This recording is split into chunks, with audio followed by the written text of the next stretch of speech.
Hey, Dave from Red Smoke Barbecue here. Now look, I'm really excited about today's cook because we're going to be doing what I think is one of the best things you can do on a smoker, and that's beef short ribs. Now sometimes beef short ribs get referred to as brisket on a bone. If you've been a little bit daunted about trying your first brisket, maybe grab some beef short ribs, watch this video, and I'll show you how easy they are to cook. Now like most things, it's all about the preparation. So we're going to crack these out of the bag. We're using Cape Grim beef shorties today, supplied here locally in Australia from Super Butcher. We're going to rub them down in a Texas style rub, and we'll talk about that when we get to it. And then we're going to cook them on the Traeger today, and I'll walk you through that. So let's get these cracked out of the plastic and start trimming them up.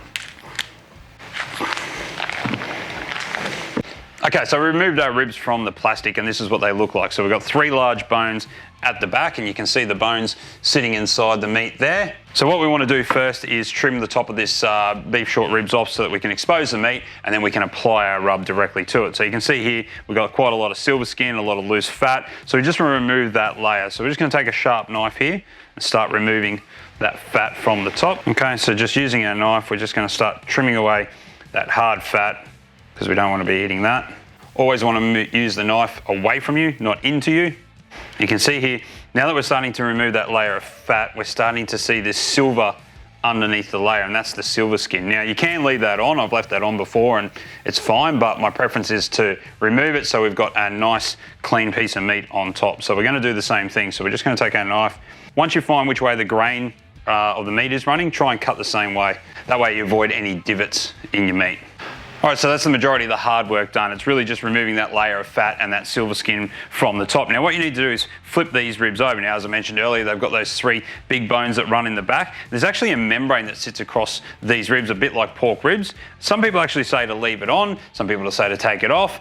I personally like to take it off, but if you do leave it on, you can always take it off after the cook. So all you're going to do is get your knife and just slide it under the membrane, lift it up, and you can hear it starting to peel.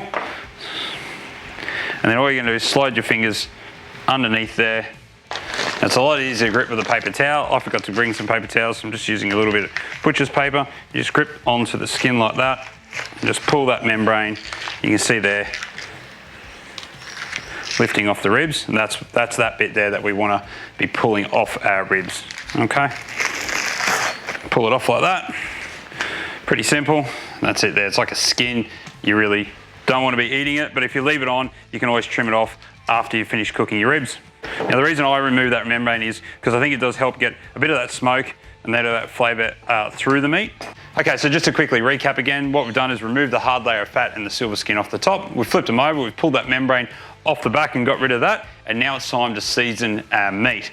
All right, this is the part we talk about the rub that we're going to use, and on today's beef shorties we're going to be using Meat Church's Holy Cow. Now I really like this rub. It's quite a gritty texture, gives great bark every time on beef, and not only goes great on beef shorties, it also goes really well on brisket. I have used it a few times in barbecue competitions on brisket, and it always seems to do pretty well, and I think it's because it really enhances the beef flavour, makes it quite rich, and if you like your peppers like I do, I tend to go pretty heavy on it just to really boost that flavour. Now the best part about this rub here is if you're in Australia, you can click on the link in the description below, go to our website at Barbecue Trading Co, and you can order this rub and we can ship it out to you straight away. Let's just make sure we open the right side, which is the sprinkle side, and we're just going to apply a pretty liberal coat to this beef, but we're not doing the underside, so don't waste any of your rub trying to rub underneath the ribs.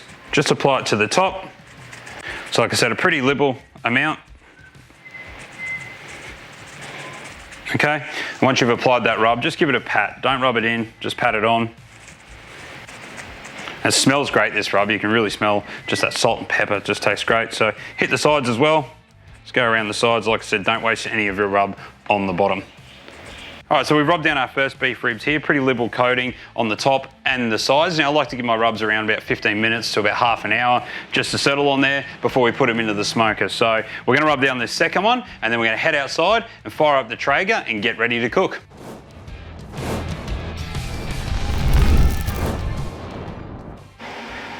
All right, today I'm cooking on my Traeger Ironwood 885 pellet grill, and I'm using the Traeger Signature Blend pellets in this cook today. Now, I've set the pit to 250 degrees Fahrenheit, but if you're a bit short of time, you can cook this a bit hotter, 275, even 300 if you're really short of time. The ribs don't seem to mind the extra heat, it just means they cook a little bit quicker. So 250 is where we're set, and the pit's come up to temperature, so we're gonna place our ribs into the middle of the Traeger.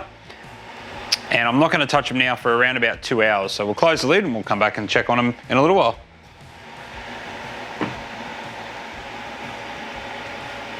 All right, so it's been a bit over 2.5 hours now and we haven't lifted this lid once, we've just let them go. So we're going to check on them now and see how our ribs are going. Oof. You see they're looking amazing. So good pullback on the bone, a little bit of pulling on top. So I might just give them a little light spritz. They don't need a lot, because the bark's looking absolutely incredible, and if we touch those, they're getting nice and soft. So I reckon they're getting close to being wrapped. I'm just going to check the internal temperatures on those ribs. 167, 170. So I'm going to probably give them about another 20 odd minutes or so, and then we'll pull them out and we'll wrap them. Alrighty, so we put our beef short ribs out. It's been about 3 hours at 250 degrees Fahrenheit, and you can see here that these are probing beautifully. Now, we've had them sitting on the bench here for a little bit. You can see that one there is at 180. I'm not sure if that shows on the screen. So we're about 180 on that one, and we're just checking in between the bones here. That one's 180, so pretty consistent on that one, 180 either end. This one here, it's about 183. 178, so pretty close. All right, so I'm pretty happy with that, but you can see here, they're nice and tender, probing really, really softly there, and the bark looks fantastic. Now, this is where you've got a few options. Now, you could let these ride, and they will go through to around about that 204 degrees Fahrenheit internal, and you'll have no issues with them whatsoever. I've done them like that plenty of times. If you want to wrap them, I prefer butcher's paper, purely because we've got such great bark on here that'll really help maintain the bark, but it'll just speed up the cook a little bit. If you are short of time or you just prefer it, you can use alfoil, that's fine as well. You will probably sacrifice a little bit of the bark, so if you're going to do that, maybe unwrap them again at the end, just let them sit in there just to see if you can get some of that bark back. Now we're just going to quickly wrap them up. We'll throw them back into the Traeger and probably check them in about 45 minutes just to see how they're travelling. All right, so our beef ribs have finally finished. They hit an internal temperature. The smaller one hit around about a 207 and the larger one hit about 204. Now, you see how wet the paper is here. I haven't used any tallow or any sort of spray on there, so we're just gonna unwrap these now. We've had them resting for probably only about half an hour just while we're making this video, but normally I'd try and let them rest for close to about an hour or so. So let's unwrap these and turn them over. And these look sensational. Unwrap the second one. You see how wet that paper is, so it's a good sign.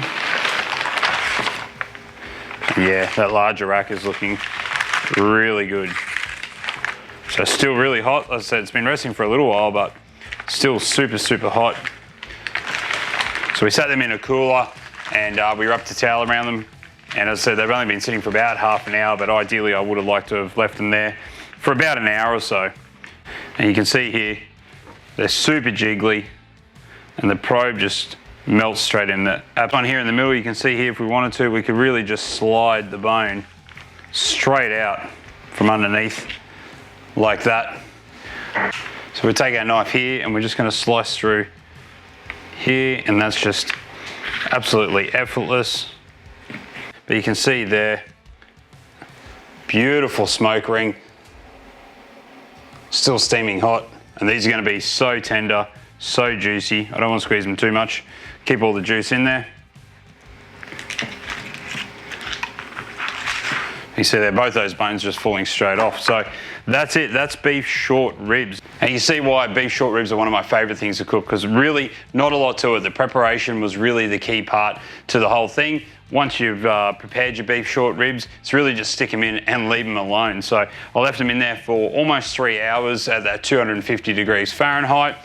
We pulled them out, we wrapped them, and they were probably around the 170-ish mark when we wrapped them. We've wrapped them into the butcher's paper, and we've probably let them run for, I don't know, another couple of hours, I suppose. We could have cooked this a little bit faster if we tried around 275, 300, but I think that is around about the money that you want to be on, is around that 250, nice slow cook, and just let it do its thing. So I'm just going to trim a little bit off the side here. You can see here, that's just super squishy. I don't know if I can hold that out far enough. That's super squishy, super soft, and oh, that is perfect, absolutely perfect. That salt and pepper from that rub really comes through, and you can taste the peppers, but the meat is the real winner. That's what I think is a real Texas style beef short rib, just using those rubs, those basic flavors, letting the meat be the winner. You can see we've got pretty good smoke ring, given that we're using the Traeger. Some people question or not whether you can get an actual smoke ring out of a Traeger, and we certainly got a bit of a smoke ring there, but I don't really go for that when I'm cooking. And today we've done that on the Traeger, but you can replicate this on an offset. You can use it do it on the Weber, using it around about the same temperatures and the same cook times. Now, we've done these plenty of times in our offset before, and they always come out great. In fact, they probably do get a little bit of a deeper smoke ring, but like I said, that's not really what we're going for. So any questions on this cook, please throw it in the comments below. And if you haven't already, subscribe to the channel. It's free to do, means the world to us. And give this video the thumbs up. It just helps promote the video.